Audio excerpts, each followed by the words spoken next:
Good afternoon, everybody. Welcome to Ready Steady Craft. This is episode 32. That means we've been running for 32 weeks. I think we had one or two where we actually skipped a week, but that's like, what's it, 2/3 of a year or something like that. It's crazy how quickly that's gone. Welcome. How are you? I mean, I'm just checking. I unmuted myself because you know I'm terrible for that. How's your day been so far? I know it's a Tuesday, but it really does feel like a Monday for me. So if you've got kind of any Monday blues beginning of the week, sit back, grab a cup of tea, relax and watch us crafting. If you want to join in, great. Let us know if you're joining in. If not, you can just catch up later and follow along with these tips, the techniques. Now we're very much looking at beginner crafting this week, and this is kind of going to segue into a new feature on CraftWorld, but we'll talk about that through the hour. Anyway, I've got someone who's actually going to introduce herself because she does so many billion things for CraftWorld that I couldn't possibly wrap it up into one title. So I'm going to introduce you to the lovely Kate, who's going to be joining me today. Now, Kate works with Natalie. Hi, Kate. You're on the screen. Hello, is it me? Hello. It's you. Many of us will have seen you on CraftWorld, seen your beautiful face pop up here and there. Can you just tell us who you are, what you do, rather than just being on the screen? What do you do behind the scenes? Yeah, so my name's Kate. I am the head of content at Practical Publishing, which is the company that CraftWorld is part of. And so I work on CraftWorld. I also work across all of our lovely magazines. So I was the editor of Knit Now magazine for nearly 10 years. I just passed that over to Jo, so it's in very good hands now. Yeah. But I'm now taking some of that magazine experience, bringing it to the website, making sure, the same as we have done with the magazines for years, that CraftWorld is full of stuff that crafters are going to love getting their hands on and fingers dirty. You've done a fantastic job so far. CraftWorld is amazing. A lot of it is down to you and your knowledge and your skills. But we're looking at different skills today for you, a little bit. Yes, I have, like I say, I was editor of Knit Now for nearly 10 years. I've been sewing since I was yay high. I've got scars on my fingertips from sticking my hand in a sewing machine when I was like 18 months old. So I was always very much a soft crafter growing up. And yeah, I learned to knit when I was like 11 or so. Yeah. But I've never quite tipped over into papercraft. But then starting to work on CraftWorld a bit more, we had a big office clear out a couple of months ago, and Nikki, who's the editor of Creative Stamping, slightly bullied me into picking up a couple of stamps and things here and there, and then someone round the corner was like, we've got a little die cutting machine we're not using. And I was like, okay, fine, I'll try. Yes. So I'm still very new in this. Mm-hmm. But that means that I feel like I'm in a good position to get all of our beginner content together on CraftWorld to make sure that for anyone else who comes into it completely new like me, that you get to a bit in the instructions for a card where it's like, oh, Matt and Leia, I'm like, what? Excuse me, pardon me, what? What is Matt? Who's Matt? Yeah. Do you know, it's funny, isn't it? Once you've been crafting a while, how we don't even consider what these techniques are. We just do them. And you're right. I know as a contributor, when I'm writing up a description or step-by-steps for a project, I do just write Matt and Leia this, heat emboss this. But like you say, what is it? So this is great. This is going to be a really fun hour. We're going to hopefully debunk some myths that people may have heard or do you know what? Even if you've been crafting 6 months or so, you then don't want to start asking those beginner questions again, do you? Or the basic questions. So it's a perfect opportunity for people to pop in. And so Geraldine Wood has just said in the comments on Facebook, she's delighted that we're doing beginners, and thank you. This actually, shall we get down to our hands? I'm going to come back to me first, and then we'll talk a bit more about beginners crafting, because we've got a lot more going on CraftWorld very soon, haven't we? So Yes, so I switched my yeah, I'm going to come camera. back, bear with me, I'm just going to come back to me, just so that Kate can do that. Look, I'm ever so bright, I apologise, I've got this massive light there and it's made me just look like I've got a really flat face. I've got a nose here somewhere, I promise. It's such a bright light. So let me actually come down to my desk because I want to show you. In fact, I'm just going to switch views 2 seconds. I didn't organise this before because me and Kate were actually chatting. So come on down to my desk because this is what we're going to be working on today. Simply Cards and Papercraft are a fantastic magazine. I absolutely love it. I've featured in it. Kate, have you actually done anything with Simply Cards and Papercraft? Have you worked on it at all before? Working on CraftWorld, but I've not officially been in Simply Cards ever. I've just sort of gazed upon it from afar. Right, okay. And admired it. Lovely. So it's quite new to you, really, the content, everything you've not really come across before much. So we've got today the magazine with we always get a fantastic, well, I say always, we usually get a fantastic stamp set. This is fantastic because it's Christmas crafting. It's what we're all looking at the moment. And you may have just spotted it in the side there, a tonic die as well. You're actually getting a free tonic die with this one, and it's have a Merry Christmas. I love this. I in fact used a tonic die for my wedding invitations. The quality was amazing and it cut through 100 invitations, no issues whatsoever. So this is what we're crafting with today. In fact, this is, when was this released, Kate? Do you remember? It just went on sale this Thursday. So it's just at the shops, yeah.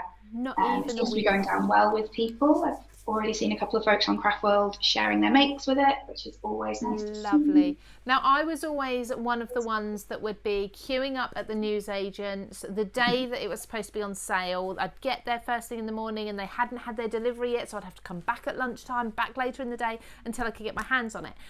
There was this one, there was, I don't know if you remember, Kate, Scrapbook magazine as well. I did yes. That. Oh, I think that was our first ever papercraft magazine as a company, I think, the Scrapbook. Oh, yeah. I loved it.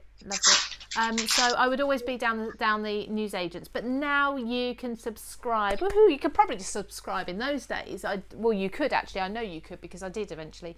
But you can subscribe, and at the moment, I know if you subscribe to Simply Cards and Papercraft, you get a Papercraft Society box kit for free. And I'm trying to think now. I think it's Helen Griffin's travel kit that you get with it, I believe. So, Kate, as a beginner, when you first look at this, what are you thinking? Well, I must admit I did have a play with it over the weekend. You did? Quite a big play. Well, I was nervous, you know. I'm going to be on the telly. Oh, no need to be at all. So, I think the thing that really jumped out to me about this kit was definitely the die. It's just so pretty, and it just does so much of the work all in one, that even just that on a really simple card is going to be so pretty. It is. So some of the things I played around with at the weekend. Look at this. She's super prepared. She has her inspiration there ready. And I've just opened it. So this one, I just stamped up the image, coloured it with watercolour, and then I die cut the sentiment there out of the whole image and then built it up so that it's kind of... Oh, if you tilt it towards you, we can really see the shadows. That's it. Yeah, we can see those shadows there. Perfect. Yeah. Instantly regretted it because all of these pieces are quite small. I reckon Lou's probably got some handy tips to make that less fiddly than I made it for myself yesterday, but I did quite like that. We've also got all of the papers as well that come with this, so these are all free downloads on CraftWorld. So started by having a look at these papers. Now, I've got to admit, this Fair Isle pattern does somewhat speak to me as a knitter, so I might play around with that one today. I do like that red one. I love the way the colours all just... It's a cohesive colour palette, so you could put any of these papers together and they would work. I think because I want to use the dye, I don't necessarily want one of these papers that's got words on it. No, I don't makes like sense. That's a good tip actually already. So you've already picked up that actually if you're using a focal point which is going to be a word, you don't really want words in the background distracting from that. So I think probably these are the ones that are speaking to me. So there's like an all over holly. Lovely. And then like a mustardy goldy sort of leaves there. And like I say, I'm a knitter. Bit of Fair Isle, can't go wrong. The fabric, yeah, beautiful. I do love Fair Isle pattern. I really do. Are you going to be stamping, do you think? Yeah, why not? Yeah, definitely. Yeah. So I think I'm going to keep it simple, and I'm going to try and shout out all of the possible sort of tips and things I can as I think of them as I go. So rather than getting too complicated and trying to show someone or people something brand new, have you been cutting and cutting out already? Stamping so because I did these at the weekend, I don't know if I did it right. I like I say, I'm kind of guessing as I go along. But the way that I did this image here was that I stamped the bow first and then covered that up. Right. And then I stamped the holly and then I covered that up like that. Yes, you did some masking. Lovely. Yeah. And then I did the leaves around the edge, I think. I can't remember which way around it was. I think, yeah. So then I did the candles and covered that up, and then I did the leaves around the edge. So I thought I might as well bring these with me because I've already done them. So if I wanted to do something similar again, then I've got them to hand. It's worth keeping those if you do make masks, isn't it? It's well worth keeping them. Emma Stratford has commented on Facebook, who's doing the CraftWorld tech today. That would be Kate. That's why you haven't got the video on CraftWorld. But if you can watch it on Facebook or YouTube, Kate's going to embed the video as soon as she's finished crafting for you all. Just so you know, that's why. Nat's a bit more on it than me. She can do two things at once, but I'm like, oh, I have to stamp a thing. That's as far as I'm getting. She's got to craft. She's got to concentrate on crafting. Nat's actually on holiday this week. Well, I say on holiday. She's off, isn't she? She's gone to Whitby, isn't she? We did chat about it last week. Well, I apologise, everyone. That was my die cutting machine. It was a horrible noise. Yeah, she's gone to Whitby today. So if anyone's wondering where Nat is, we got the lovely Kate instead. I'm going to get started and just work through. So as much preparation as I've done is found a card base and then found a bit of white cardstock that will go over the top, which I'm going to use later on. But I think the first thing to do is just to cut this die and see how pretty it is. It's very intricate, isn't it? It is. I've had a few plays with it already, so I think. So you're well practiced with it. So now, in the spirit of going back to beginners, I've got my die cutting machine. So this is a big shot, so it's a manual one, which means there's no pushy buttons to make it go through. You have to actually use your hands. And I'm putting it between the two clear plates.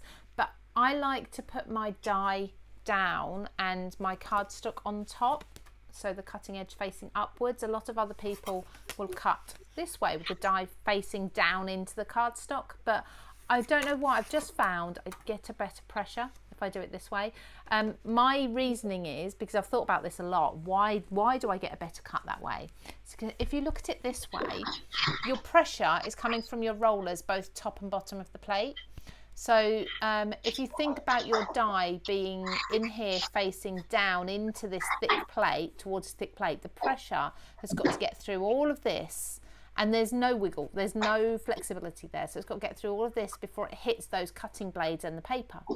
Whereas if you flip it over this way, the cutting blades are facing upwards, the paper is on top. You've only got to get the pressure from the top roller through this one thin plate before it gets to the paper and the cutting blades of the die.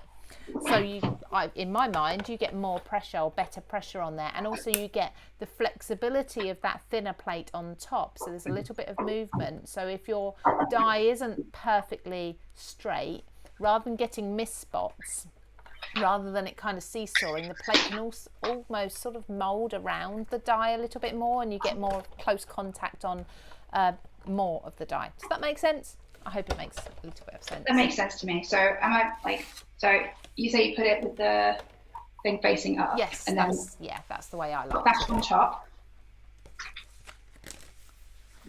It's my first time working with, like, I've got a little dinky die cutting machine at home that someone very kindly lent me from the office. So you kind of know the concept of die cutting, but yeah, when it comes to different machines, it can be quite nerve-wracking seeing a new machine, and it's often all these different plates as well that they have with them nowadays. So that looks, from what I can tell, it's a really good quality die. I mean, it's come from Tonic, so it should cut well anyway. Yeah.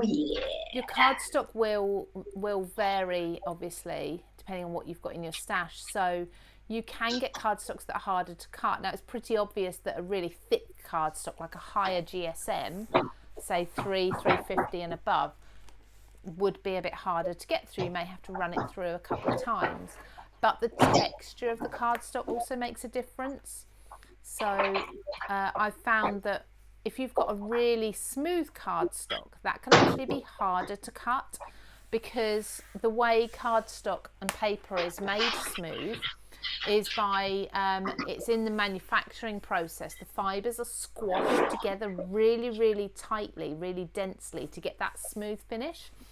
If you think about a watercolour paper or like a mulberry paper, a natural paper, you think how loose those fibres are and how much texture you've got in it. Well, smooth paper's the opposite. So actually that thin paper that's really compacted tight is harder for a die to get through than a looser fibre, almost more open weave paper would be, like your textured paper. Does that make sense? I hope that does. I'm never very good at explaining things.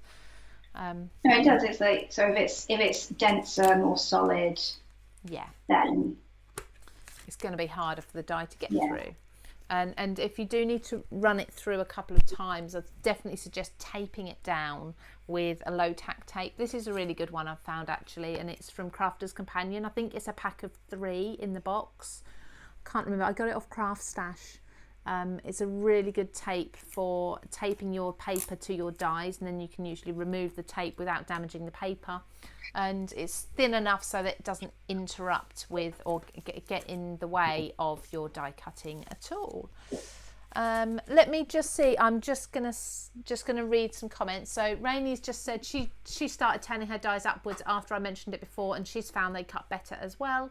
That's fantastic. Amanda says, yeah, it sounds logical. She's going to try that, talking about flipping the die upwards, and she presumes it would help with intricate dies. Yeah, absolutely.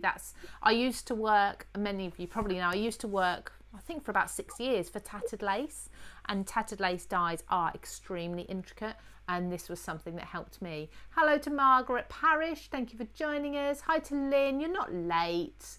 You're not late at all. Join us whenever.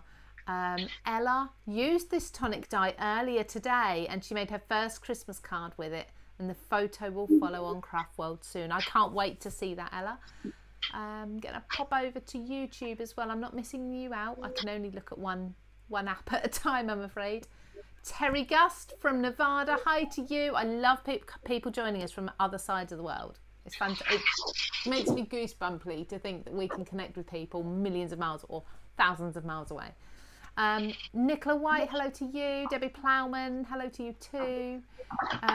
Colour Play, that's Gaynor, isn't it? Gaynor?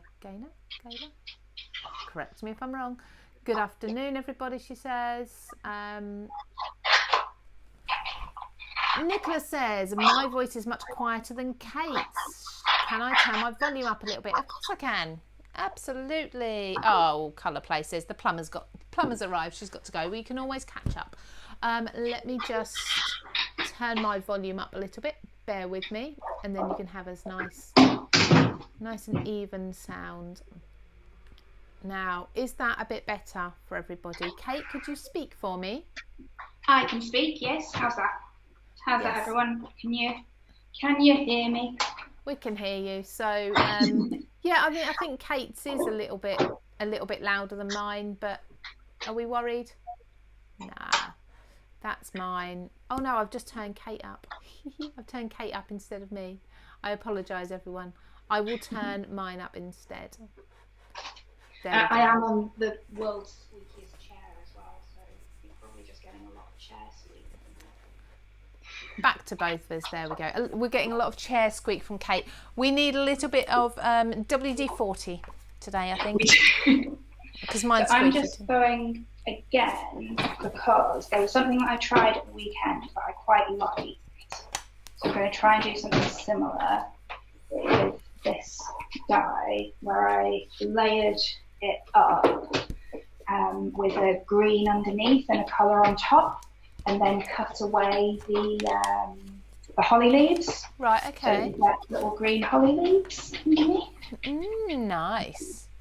I'm going to try see if I can do that again. So I'm going to do some embossing. I want to do two-tone embossing. So adding coloured ink to my die cut, which is just white at the moment. And then I'm going to sprinkle some embossing powder over the top to make it all nice and glossy, but also seal in the ink. Now, I want to be able to work with this and take my time. So I've put a layer of clear embossing ink, and that's, for my one is Versamark. I've put a layer of that down first on my die cut, and this is kind of going to make the ink stay wet a bit longer as I'm doing sort of my colour blending with these two. And it just helps with the blend. It's like using a blending pen between two alcohol pen colours, if you see what I mean. So I'm going to go in first with my light colour, and I'm going to use this over the top portion, just pressing it in. I'm going onto a piece of paper as well, just to protect my mat, because I don't know if anyone's noticed, I've got nice shiny clean new mats. Lots of different colours as well, so you don't always have to have the pink one for the CraftWorld videos anymore. And then I'm going to go in with the darker teal colour over the bottom. So I'm using smaller ink pads. These are Versa Magic, which are actually a chalk ink, and I love these because they've got a really bright, vivid ink to them. Really bright, vivid colours. They're really strong. They do stay wet for quite a while. So really, I didn't need to add the embossing ink first, but it's a tip for you if you want to do some colour blending and things. And then I'm just going to go back with, let me just flip this over so you can see what we've got so far. I'm just going to go back with my light one and just go back over that that halfway line, just to blend the two again a bit more, very lightly. You're not going to damage your ink pad, because if you get any dark on there, I've got a little bit on there, just wipe it off. It's all gone. So Kate, we talked about potentially something for beginners on CraftWorld. Yes. Do you want to run over that? Like I was saying, because I'm just coming to this brand new now, I'm finding that there's questions that I've got that I'm asking you or Nat or Nikki or whoever I can corner in the office, but I'm aware that I'm very, very lucky that I've got access to all of you folks. Yes. And not everyone else does. So we're putting together a bit of a beginners series. We've started with the absolute first question, and where I got very, very stuck was, what do you need to buy at the very beginning to get yourself started? Because I was just like, I was running round in circles of like, there's so much choice out there. Yeah. Of, okay, what glue do I need?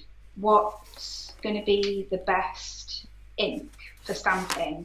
Yeah. All of those kinds of things. So we've sat down and we've got a list of those all together. And you very kindly are going to do a little series of cards to build up people's skills. I am. We're going to start with, they're going to be reasonably basic cards, but cards you can be proud of. And I think we're looking at running through kind of 3 beginners techniques with each one, aren't we? kind of covering 3 topics. So one will be maybe embossing.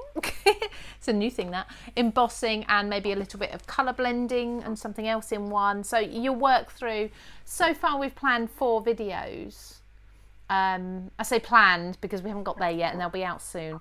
But across those 4 videos or those 4 cards that you're going to be able to make, you're going to learn at least 12 beginners techniques. Things like you say, matting and layering will be explained in there. Yeah, so I started with, I went through some of our magazines and some of our cards on CraftWorld. Mm-hmm. And just made a list of everything that I didn't know how to do, that it was telling me to do. Which is really great to have a beginner's perspective from it, because most of us working on the magazine or on CraftWorld and whatever, we've been crafting for years, so we oversee these things. So it's really handy to have your input with that. Yeah, I'm always happy to be the guinea pig, I'm always happy to sort of be the person that stands up and says, no, actually, I don't understand that. No, I think, do you know what, I'm always... That's how you learn, isn't it? I'm always the first one to do that, because if you don't ask, you'll never know.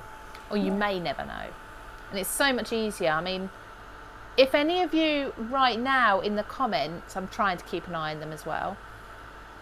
Just finish that off. If any of you are seeing something we're doing this week or on any other... Kate, we've got a lovely view of your head, by the way, just so you know. That's me. Oh, I think it's frozen, that's why. No. There you go, we're back, we're fine. There, yeah, you're back. I've sat back down on the squeaky chair. I was standing up for a minute. I just thought you won't be happy if you end up seeing that half of the hour is your head. So if any of you have any beginner questions, probably here's the place to ask.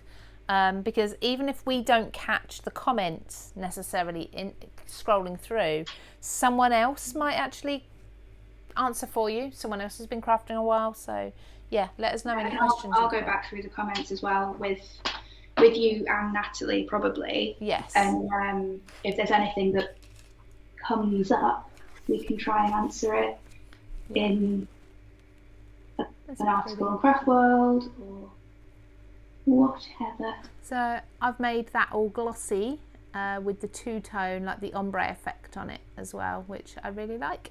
It's very pretty, and because it's kind of glossy, it looks like it's enamel, so it looks like a nice expensive topper. So the idea is that's going to go on my bright white. I'm not going to do anything too intricate this week anyway. I'm going to keep it quite simple but elegant. Should we say elegant? I'm going to delve into these stamps now. Okay, so I will take a little bit closer to the camera so you can see, hopefully. I've just layered those 2 up. Beautiful. I don't know if you can see that. Yeah, love that. So you can see the green peeking through. So you've snipped away from the red layer? Yeah. Yeah. Yeah. Perfect. So clear stamps, I think, are the best invention ever, because we used to have the wooden stamps, didn't we? I mean, the evolution from wooden stamps to clear stamps is just fantastic. It really is. I am going to do the complete opposite of what I mentioned earlier, which was not to put text in the background. But I really like this. I really like this, so I'm going to anyway. It says peace, love, hope, health, and happiness. That's sweet, isn't it? It's very sweet. So picking the clear stamps are super cheap, a lot of them, because you use your reusable blocks with them, so you'll need to purchase these as well. These stamps can be used with your fingers, but you really won't get a perfect impression with your fingers at all. So it's good to invest in clear blocks, but nowadays the blocks have kind of evolved into stamping platforms such as this. In fact, we've just recently posted on CraftWorld a stamping platform or stamping block stroke platform comparison guide. So I went through 4 different stamping tools that I've got in my stash and sort of tell you the difference between them, the pros and cons of each one. So that might be handy if you're looking at purchasing one and you're not sure what you're going to go for. So yeah, check that out. Look at Kate with her backing papers being all clever and stuff. Am I? Yeah, you are, because I didn't think to download them before the hour. I thought they'd magically appear for me. So this is an anti-static bag. I don't know why I suddenly went this and not this. It's an anti-static bag. You don't usually get much come out of it. There's a fine powder, if anything. But it just takes the staticness off of your card base. But I find it also helps to dry up any greasy spots. So if you've got oils on your fingers, it dries up the paper, ready for stamping. So particularly if you're going to be doing heat embossing, so that the powder only sticks where the wet ink is. And I'm going to bring in, do you know what? Yeah, I'm going to bring in my Versamark because, yeah, there's a reason for that. So I'm trying to be clever and use the proper thingy. But you know what? What are you trying to use? What are you trying to use, sorry? I was trying to use the guillotine, but it's not cutting straight. And because I want to cut along the line of the actual design there, it's going to be so obvious if it's wrong. So I'm just gonna. I love that you've got like is that like a quilting ruler? This is a quilting rule. This is a quilting ruler and a knitter's tension gauge ruler. That's really funny. A straight line's a straight line. This is very true. If it works, it works, you know. Right, so I've just stamped all over my background with clear ink in that word stamp. Peace, love, joy, happiness and health, or health and happiness or something. I'm going to take a white powder. It could be white or it could be clear powder. And I'm just going to sprinkle this all over. So you can hopefully, there you can start to see it if I hold it at the right angles. There, can you see that text on the background? So that's just building up using one smallish stamp and building that up. I'm going to heat set this quickly, so I won't talk too much, but building that up to create a subtle but textured background. Because Versamark, the clear embossing ink that I used, it dries so slowly, I could cover the entire background before I needed to worry about heating it, and it would probably still last quite a bit longer. It would take a long time to dry. On most cardstocks, if you've got something really absorbent, like a watercolour cardstock that you're stamping onto, that would absorb the ink after a short while, so you don't have as long to play with that before you heat set it. And you can't use a hairdryer for heat setting embossing powder, by the way. I know it's a very common question. That one looks like a hairdryer. It does. It does. It's one of the only ones that actually looks like a little travel hairdryer, but it's not. It is from Ranger. It's a Heat It craft tool. So a hairdryer would be not as hot, and it would push out the air a lot quicker, and it would just blow your powder around, but it wouldn't get warm enough to actually melt it. This is really hot, but it's a very gentle flow of air. I'm just taking my time going all over. How are you getting on with your sewing tools for cutting your paper? They're working, you know. They're working. I half expect you to bring out like a rotary trimmer or something. Well, the thing is, like, I've never done a whole lot of quilting, but so these are tools that I had around the house, and I just didn't see the point in buying new, so I use these to just get some right angles, and it works. It's fine. Right. She says when it then slips. This is the quietest heat tool that I know of. It's lovely because I can talk to you whilst I'm heat setting this. Usually So Nat's got one of these there now as well, but usually we would be either muting ourselves or saying, right, I can't talk to you for a minute because I'm going to be heat setting this, and you won't hear me. I was going to say, I was worried I was going to have to fill in for you while you were... Sorry? I was worried I was going to have to fill in for you while you were doing your business. Yeah, Kate, go on, fill in. Right, I'll mute. Oh no, I don't know what I'm talking about. Panic. Right, okay, so this is... There we go. I'm done anyway. So if I go the other way up, then I can actually take it back. I'm just going to have a look at some comments. How much of the embossing powder should you shake off? Everything that doesn't stick, Geraldine. So once you've got your wet ink on there, you put your powder on, shake it all off and tap it until you can see that only your stamped image has got the powder on. You can eventually tap until it eventually falls off of the ink. So you can then have a patchy image. So just tap it very gently, or I usually give it a little bit of a flick on the back, and you'll see that the powder will stick to the ink if you've got the right sort of ink. Okay, and I usually chuck best part of most of my pot onto it because I can always put it straight back into the pot afterwards, so it's not going to waste. Hope that makes sense. There we go. I'm running low. This is my favourite white powder. It's from Ranger. It's one of my favourites. I've got a few. It's the super fine detail from Ranger. So, and it's a lovely bright white.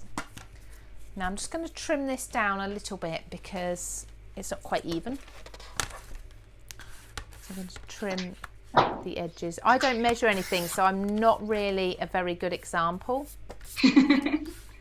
I'm not good enough to do anything by eye, so well, I've just done that and I've measured it and it's too big because I can't count. Can you not? Nope. Not at all. I was like, oh, it's 15, so I'll do it 16. No, Kate. 14 is what I'm aiming for. I must admit.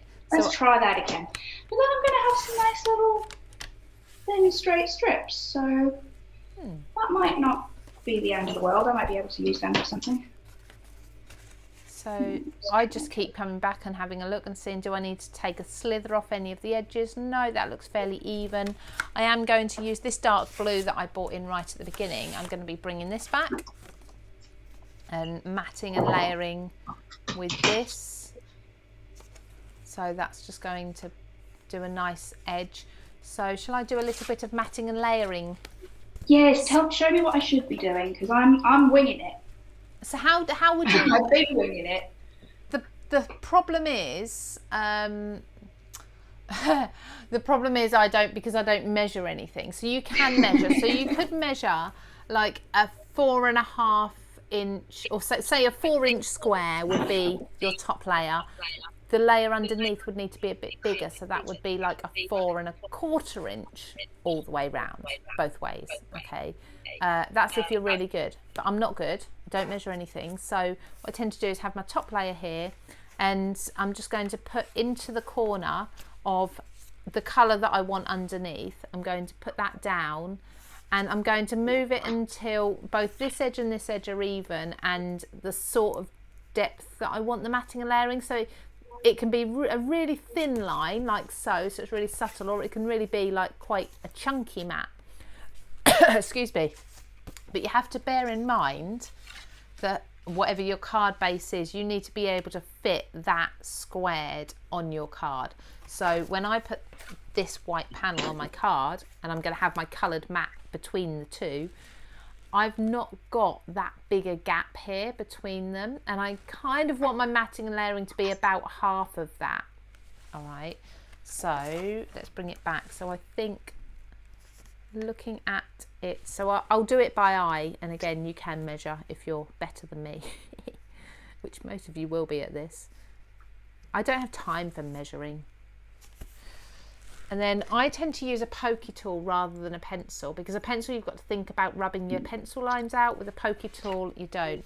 So what I tend to do is come to the top here and mark this distance that I've got from the edge of the card to the edge of the blue cardstock. I'll mark the same at the top. So I'll do with my pokey tool a line, and then I'll come to this edge and do the same. So mark a line where I want that to be cut, and then bring in my trimmer and cut it. I say bring in my trimmer. Oh, there, it's the wrong side of me. Like so. Pop that in there. So there's my one line. Where is my other one? I saw my other one. There it is. It is a little bit harder to see if you've got a pokey tool line or scratch rather than a pencil line, but it is much neater in the end. So now that should, if I've done it correctly, should sit with roughly, when it's glued down, roughly the same sort of border all the way around, and that's what they call matting and layering. So you're sort of matting one panel on top of another, and then you're layering them up, and then that will sit on my card base like so. Some people use nesting dies for this, which is a nice quick and easy way of doing it if you've got large enough nesting dies. So that just makes that white panel really stand out. And then my Merry Christmas is going to go on there. I think I'm going to bring in, oh, do you know, oh, I don't know what colour to bring in, but I think it might be a grey. That's a bit odd, isn't it? Grey on a Christmas card. Well, I was thinking blue. I'd just bring blue into it, but if I put blue underneath this, it's not going to stand out as much. So I think maybe a grey. I've got inks. I love your red, is it pink? It's a pink, yeah. It's just sort of kind of a fuchsia. Yeah. It's really, but I think really tonally it does work with the red of what's in the berries. Because I learned this from actually from knitting colour work, is that if you take something that basically a colour palette that someone else has already done. So this colour palette already has pink and red in it. So I've gone for a pink that's close to this, and then use that with the red. So because I know I've chosen something that's already in the palette that the experts have put together for it. The experts. But you can do that, can't you? If you look at, say, the fronts of magazines, things are colour coordinated. You'll have like your tonal colours, and then you'll have a pop of a contrasting colour, and it's a good sort of method to follow. In fact, it's everywhere. Logos as well. Come on, Kate, help me out here. Well, any sort of packaging, I guess. Honestly, if I'm looking for a colour palette, I will just put sort of a random word and colour palette into Google, and it spits something out. I think I'm pretty sure I did that for you this morning, to be honest. Oh, did you? Yeah.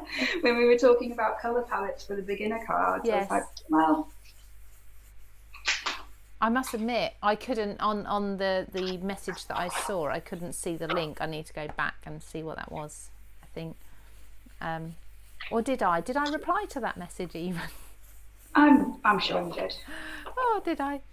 So I'm just adding my ink there, and I'm using a Distress Oxide in grey, and I've applied it. I'm applying it with a brush in small circles, nice and dark in the middle. So I've gone over that lots of times, and I've just lightly gone out. And I'm going out further and further and further until it fades out to virtually nothing. The grey's nice because it's a neutral. It's not going to clash with anything. And now you can really see that embossing that I put in the background. So that's the reason for it. I think I might bring in a blending mat, or, oh, okay, the plastic will do. If you don't have a blending mat, the plastic from that the stamp set and everything was in. And just brush into the, it's not holding very taut, just brush into the very edges as well, the corners more than anything, just to finish off and frame those edges. So I'm actually using the brush kind of off of the edge of the card, but just allowing some of the bristles to catch the edge. So it's very, very subtle. And it's little tips like this. It will say in a magazine, it will say, ink the edges. And you'll be like, you what? Yeah. Yeah. Who? So I'm probably about to make some mistakes here. So go on. What are you doing? Do you put the ink down and then put the stamp into it, or do you hold the stamp and then Personally, I bring the it depends what size I'm working on actually. If I've got a nice big stamp like you've got there, I assume it's a big stamp. I can't see which one you're stamping. Yeah. I would bring the ink pad to the block, but I'd put the block flat down on the table. So just lay your block down, or you can do it that way actually, because you can see when you press into the ink, you can see where it's captured. Yeah. You'd almost have what would look like an air bubble if you've missed part of the stamp. If you're doing a big stamp, then I would put your acrylic block down with your stamp on it upwards, and then I'd bring the ink pad to that. So because sometimes the stamps are actually bigger than the ink pad. So you don't need to actually press too hard. It's surprising how sometimes pressing too hard onto your paper with your stamp can smudge the image. So sometimes less is more. Do you not have a stamping platform there? Well, there probably is one, but I've never used one before, so. Okay, they do make life a lot easier. Do you know what's really exciting? I'm going to spill the beans here. Craft Stash very soon have their own Craft Stash Essential stamping platform coming. I say soon, I don't know, we're looking in the next few months, and I am wetting myself over it because it's beautiful. I've had a play with it, and it's just got everything you could possibly want from a stamping platform, and I'm not saying that lightly either. It really does. All the good bits from all the stamping platforms on the market, and it's put into this one. It's great. I need something I don't think I've got. I'm going to just lean down and see whether I can find some. I'm looking for some felt, which is a bit odd. I don't think I've got any here, which will be such a shame if I've not. I think it's all at home. Oh no, I've got foam. I've got it, but it's brown. It's the wrong colour. Oh, look at this. I found some. That colour will be better. Oh, it's not perfect. It's really not perfect. It's the opposite of perfect. Just having a think about what's best to do about this. I think actually the brown would be better than the colours I've got there. I shall tell you in a moment why I'm looking for foam. What's so good about it? How's your stamping coming on? I have an image, so I'm just picking up a little bit because I want to just colour around it with my watercolours.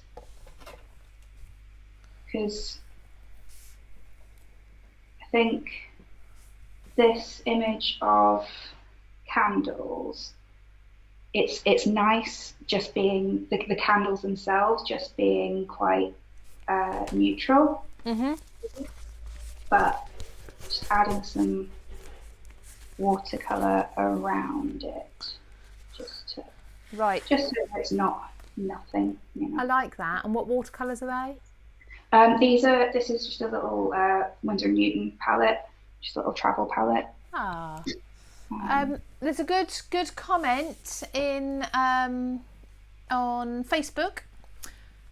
Which is the matte and which is the layer, Geraldine? I've never known. I think matting and layering is just a term. I don't think it refers to one or the other. I don't know. Do you know, Kate? What would you call which the matte and which is the layer? You know what? I've not a clue. No. So Geraldine's also asked, which is a good. I was actually going to come to this. It's why I've not stuck things down yet. Is it seems such a waste of all this blue card being hidden by the white layer. Yeah, it is. And there's a term for what I'm about to do, and it's not a nice term. We don't like to, if I'm on TV or anything, we don't like to use this term, but it's called gutting. And you are essentially gutting out the centre of it. So what you need for that is either a craft knife, a die, if you've got a nesting die that's large enough, or a trimmer that's got a particular type of blade. So this sort of blade that is pointed, so you don't want the rotary round ones, and one that you can pick up and put down anywhere. So I've got like guillotines that go up and down. They're not going to work for this. So you want a trimmer that can get in the middle. And what we're going to do is just bring this into our trimmer, so we're cutting about 3/4 of an inch in, and we're just going to go up and down, not all the way to the top and bottom, and we're going to work our way round and basically take out the centre piece of this cardstock. Okay, and this, like I say, this is called gutting. It's not a nice word. I don't know why. I suppose I'll think of fish when I think of this, and I really don't like fish. Gutting fish, but it is a term used. You may see it in magazines, and people, they say gut the inside of your card.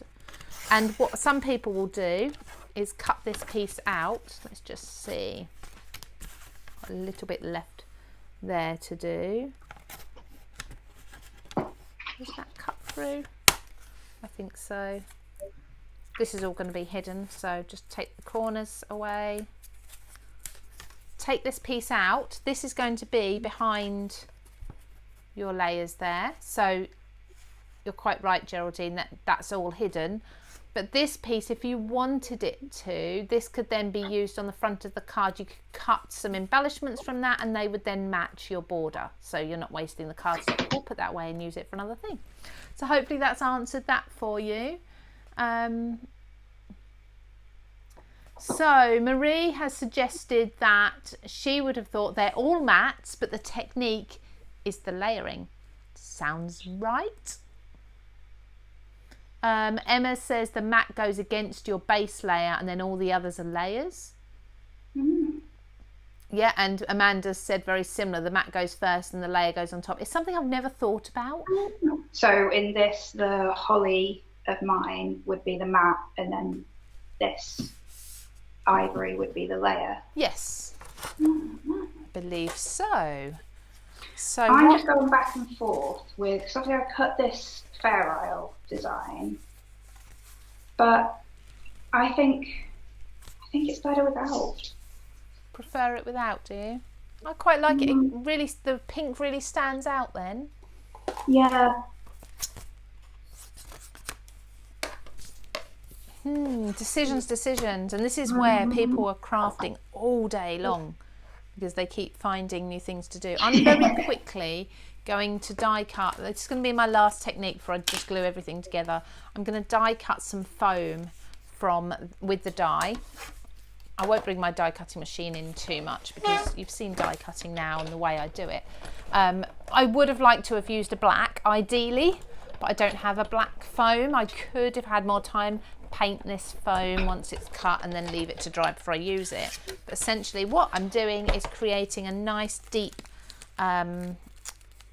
piece to raise up my sentiment. Now I'm not entirely sure how well this is going to work because it's so intricate, and I made the mistake of running it through twice, which you shouldn't do. Hang on, I'm going to redo this bit. I forget, it's habit to run something through forwards and backwards, but with foam you shouldn't, because it does move around and it cuts through. You'll be surprised at how easily foam will cut through in a die cutting machine. You don't need any extra shims with it or anything like that. So just go through the once. There we go. That's better. Nice and neat cut. Now with foam you do have to wiggle it to release it. It doesn't, like paper, it doesn't all fall apart. Have you done this, Kate? Have you ever die cut foam? No, I haven't. And I haven't tried with fabric yet either. Oh, have you not? Yes, fabrics, it's an experience because the dyes, the plates, the different types of fabric, they all make a huge difference.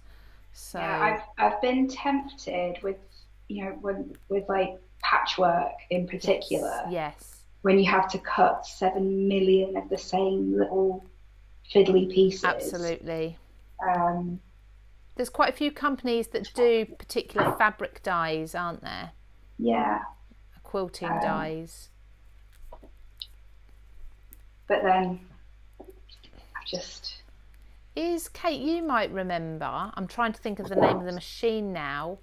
There was a machine that used to be made specifically for quilting, and Stuart Hillard used to demonstrate it. It's a green machine. Can't think what it was. You are testing my knowledge. Oh, I can't remember now. He used to demonstrate it all the time. I can picture it. Oh, it's like a cube.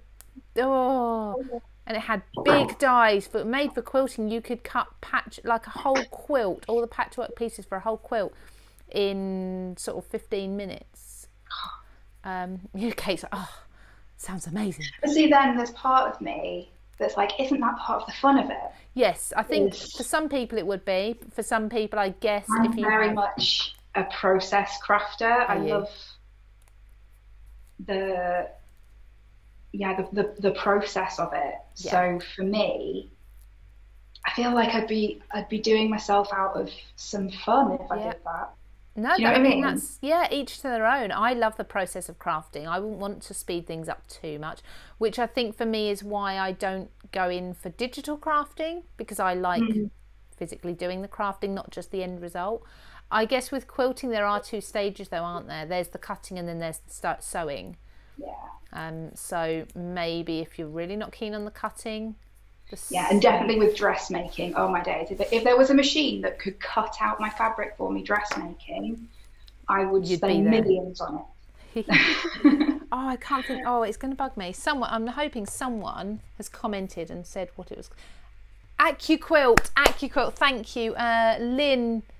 Got it right. Well done. Yeah, you just spelt it correctly. It doesn't matter. As soon as I saw ACC, yes, AccuQuilt. Well done, Ruth Walker as well. She's also said the same. She remembers. I don't know why I just thought of that. So there are specific fabric dyes, and then people like Tonic and Gemini have really got involved with that as well, haven't they? With doing those sorts of dyes. But you can. We need to do this on CraftWorld. We need to do a how to cut basic fabric shapes with your papercraft dyes. It is possible. Trust me, I've done it. There's one for the list, Kate. I think I've cracked this now. So I'm going to glue it all together. I've just been using, as you can see, I've been using a lot of this stuff, which is probably fine, right, Lou? Yeah, perfect, yeah. Yeah, it's just a wet glue. I'm using a special glue here, so I will tell you, because I'm gluing foam on paper. The foam isn't as porous as the paper, so it doesn't grip quite so quickly.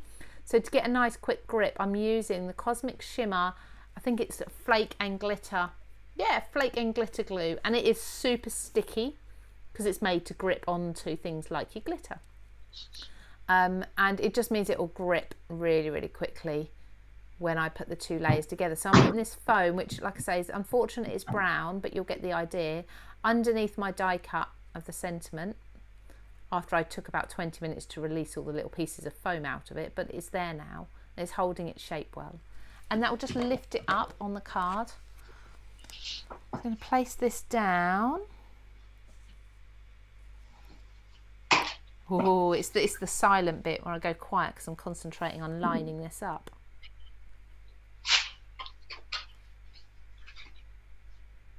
There we go. The brown doesn't really show too much, it's only on the edges, but it adds a bit of a drop shadow. There we go. I haven't seen Stuart Hillard for so long. I miss him. He's such a good guy. The thing is, he's always at the shows. Yeah, he's the loveliest. It's been so long since we've been able to go to any shows and just hang out with all the lovely crafty people. Yeah.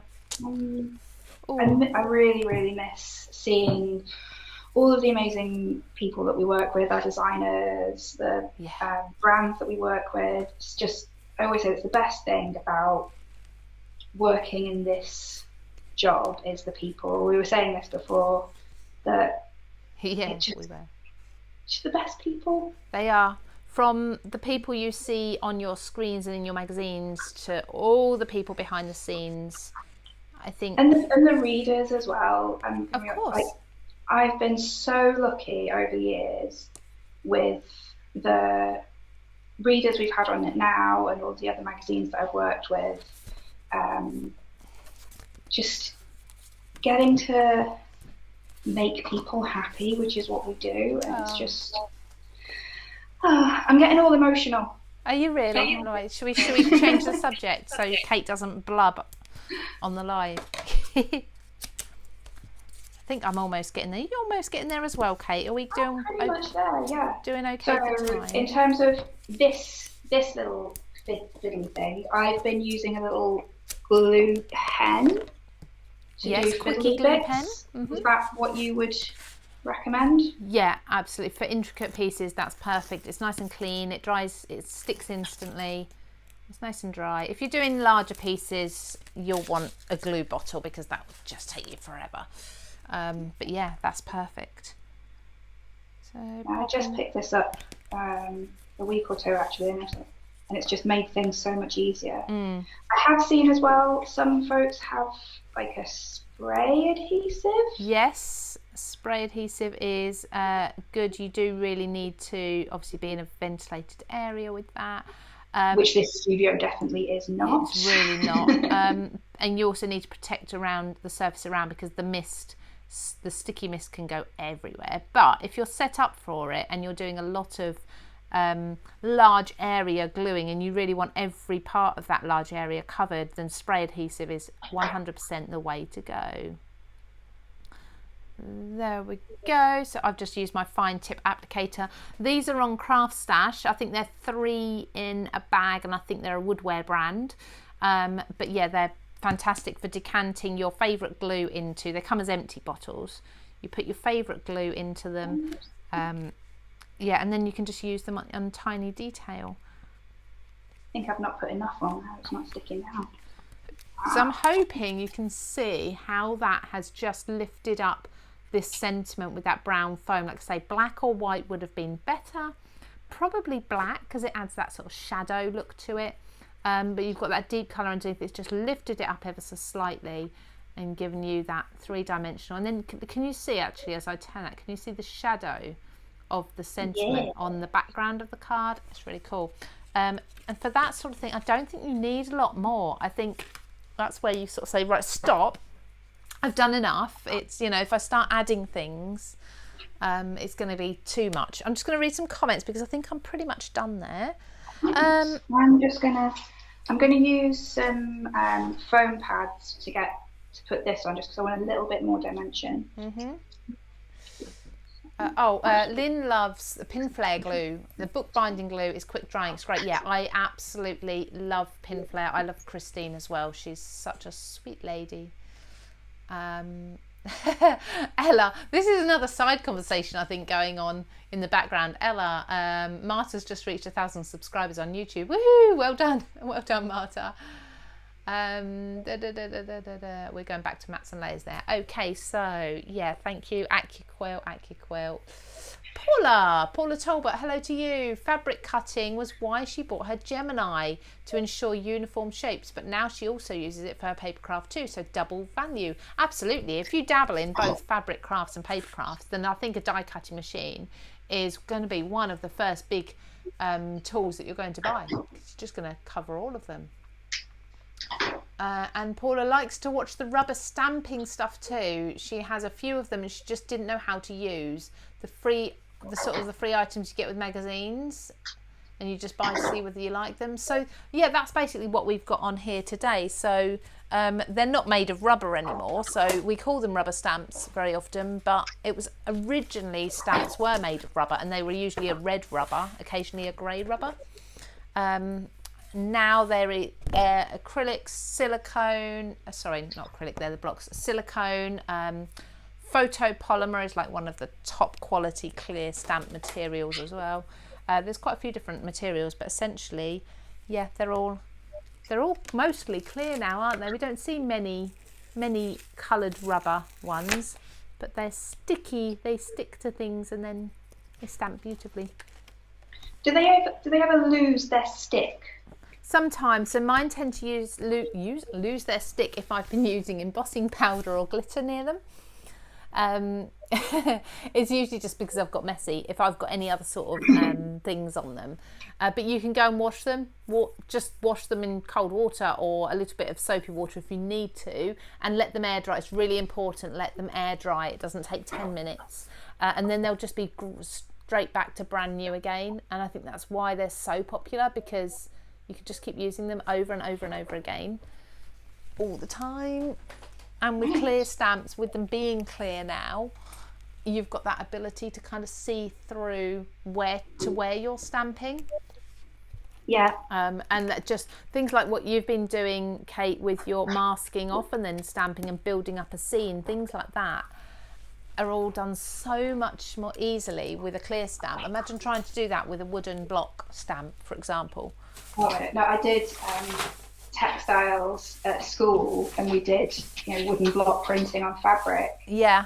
And the lengths you have to go to make sure each layer of colour lines up with the layer underneath it. Yeah, it's near on impossible. I won't say impossible. It's near on impossible to do. I get it. It's like when I mentioned potato printing we used to do as a kid. But wooden block stamps, they are still available. Oh, you done? Looks like a card, right? It does. It looks amazing. It's funny how we've both really sort of homed in on that sentiment.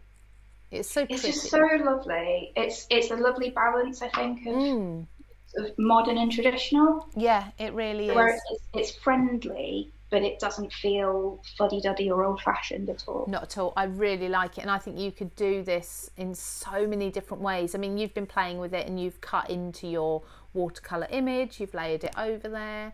I've obviously done the ink blending on it. There's loads of ways you could use it.